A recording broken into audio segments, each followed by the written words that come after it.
What's up mga master, pag-usapan natin yung lalabas na Kabal PC ngayong March 13, 2025.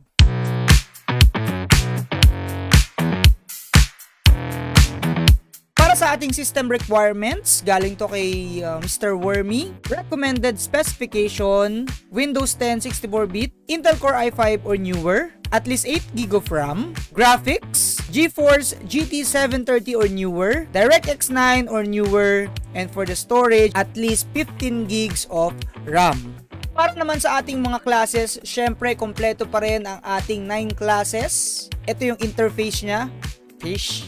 Dito sa interface, pinaghiwalayin lang nila yung sword type at magic type, which is maganda kasi hindi ka na mahihirapan maghanap. Para naman sa character creation, meron tayong male and female, iba't ibang hairstyle at iba't ibang hair color. Ito naman yung makikita natin in-game as per GM Blade. Game Client Leak.